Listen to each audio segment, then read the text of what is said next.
Calderon, Boxing Talk. What's up, y'all? It's your boy, Jay Calderon, Stand Clear Entertainment, and we're about to get into this week's Boxing Talk.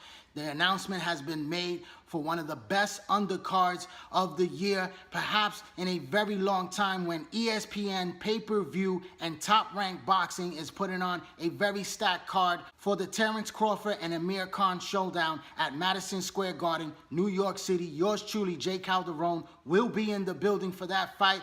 You know, it's my home state, New York, and I can't wait for this card. It's going to be 4 great fights on hand. First up, you're going to see Olympic silver medalist for Team USA, Shakur Stevenson from nearby New Jersey, fighting Madison Square Garden in the biggest fight of his career. In just his 11th pro fight, he's stepping up in a major way against Puerto Rico's own Christopher Pitufo Diaz. This is a great fight right here, perhaps one of the best fights on paper, because Shakur Stevenson is a highly talented fighter, as looked upon as the next Floyd Mayweather by Top Rank, which Top Rank is moving him along very quickly, and this is a very big giant leap in competition, because Pitufo Diaz is a very good fighter, a very solid fighter from Puerto Rico, who fought at 130 pounds for the world title and came up short in that fight in a great fight of the year candidate fight. I was there when he lost against Masaki Ito for the WBO junior lightweight title. He's moved down to the featherweight division, which I believe is a great weight class for him, because at 126 pounds, he's much stronger, he's very fast, he has very good punching power,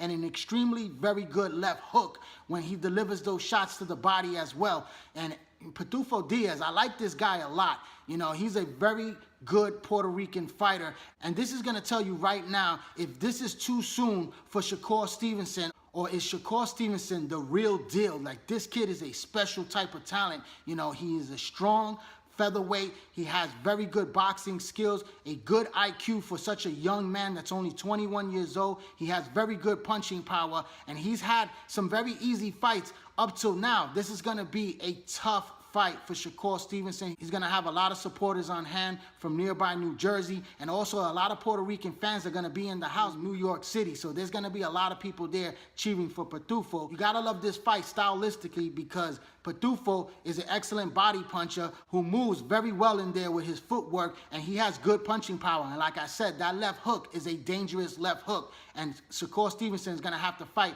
a smart fight. He's going to have to pick his shots, let his hands go, and show that he has the bigger punching power than Pitufo does, and see how this fight plays out. And if he gets past Pitufo Diaz, then I believe that that's going to be a major statement in his career, and he's going to look for a world title shot by the ending of 2019. And they're targeting Josh Warrington, who is the IBF featherweight champion. He's already calling him out. He's willing to go over to the UK and make that matchup. And Frank Warren and Bob Arum already have plans to have Oscar Valdez, the WBO featherweight champion, face Josh Warrington sometime this year in a title unification matchup. And if that fight happens, then Shakur Stevenson will most likely fight the winner of that fight sometime next year. And that's a great matchup for him as well. And it gives him even more time to put in some more tougher challenges to prepare him for such a big fight opportunity for the world title, and perhaps 2 world titles in the featherweight division. And that's very exciting for this young man right here. I wish him all the best. I can't wait to see this fight. I think it's one of the best fights on the night on paper, and I can't wait to see this matchup right here. I had interviewed Shakur Stevenson right before his pro debut, about 2 weeks before his first fight, and I told him I see a future fight between him and Oscar Valdez. And he said that they're friends, they're stablemates, and, you know, maybe down the road that would happen. And it's a very possible fight for next year to possibly happen if Oscar Valdez holds both world titles. So we have to see how this plays out, but I'm very excited about this fight. Now, also on that card, another Puerto Rican sensation who's been somewhat of a disappointment in Puerto Rican Olympian Felix Verdejo. This kid right here was on the fast track to superstardom. He had an accident outside of the ring. When he came back, he wasn't the same fighter. He wasn't focused. He wasn't training hard enough. And he lost in a very bad way, getting stopped in his fight for the first time in his career, taking his first loss. But now he's working with Miguel Cotto's uncle, the man that guided his career in the beginning. Evangelist Cotto is a guy that's an old school trainer, and I think he's going to bring out all the talent that we've been expecting from Felix Verdejo. And I also believe that he's working with Angel Memo Herrera, who is a very good strength and conditioning coach, one of the best in the business and a good friend that I've known for quite some time. And this guy is working very intensely with Verdejo, getting his stamina where it needs to be, getting him in the top shape to be in a great fight like this. He's stepping up against a former world champion, Mexican Bryan Vásquez. This is a great fight matchup because Velasquez is a very tough competitor with tremendous heart. This guy can punch. He has a lot of experience, over 40 professional fights, and he's going to bring it. And if Verdejo is not mentally strong,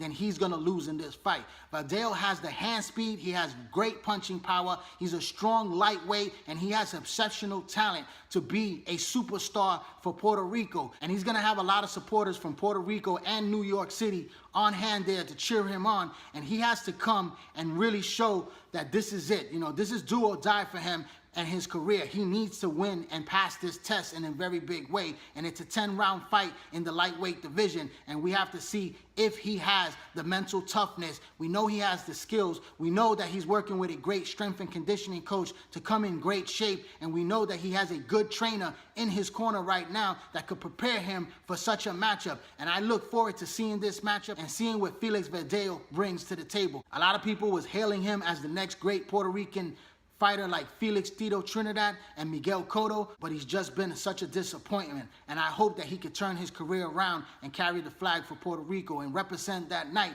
with a great victory and get the work done. Now, also on that card is Brooklyn's own Teofimo Lopez. This kid right here is a sensational lightweight that's on the rise to becoming a contender. He was Prospect of the Year, and this kid is something that has been one of the hottest guys in boxing right now. Top Rank is moving him very quickly, and he's on the road to a title shot. He's only 21 years old, and this kid has great punching power. He's an explosive knockout puncher, and we saw in his last performance against Diego Magdanello that he put on a great performance against Magdanello and knocked him out and stopped him in that fight. And he's been having a string of highlight reel knockouts, and this kid right now is going up against a two-time European lightweight champion, a guy with a lot of experience of over 30-something professional fights. He comes from Finland, and he's beaten some very good top contenders and former world champions. And his name is Edis, Tatli, and he's going to try to present a tough challenge in a 10-round fight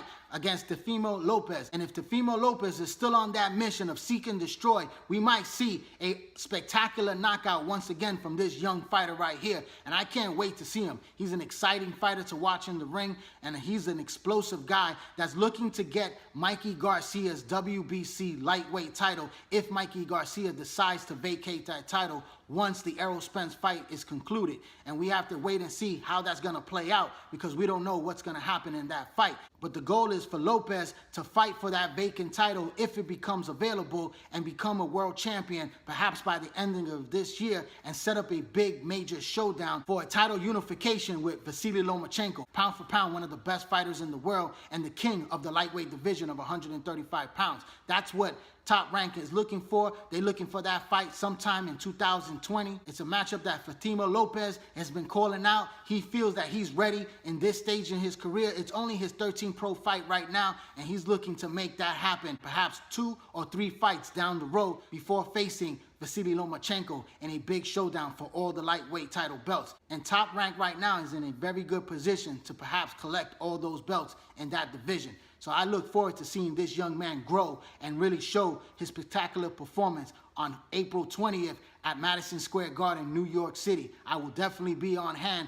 to watch all these fights. And of course, the main event, it's Amir Khan taking on WBO welterweight champion and pound for pound #1 king in my book, Terrence Bud Crawford. And that's an excellent matchup right there that's sure to entertain the boxing fans with Amir Khan's hand speed and also that chin that he has.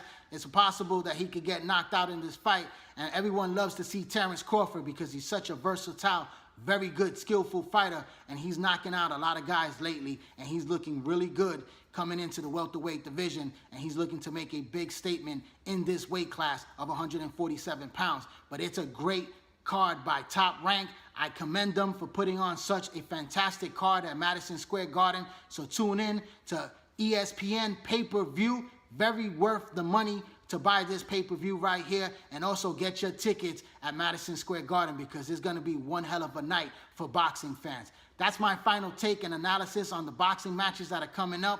I'd like to thank everyone for tuning in to this YouTube channel right here, Jay Calderon Boxing Talk. Please hit that little red subscribe button, hit that bell icon, hit that like button, that share button, drop a comment, follow me on Instagram, follow me on Twitter, and also join the Facebook boxing group page, all under the same name, Jay Calderon Boxing Talk. I'm Jay Calderon, Stand Clear Entertainment. Thanks for your support, keep watching, and please subscribe.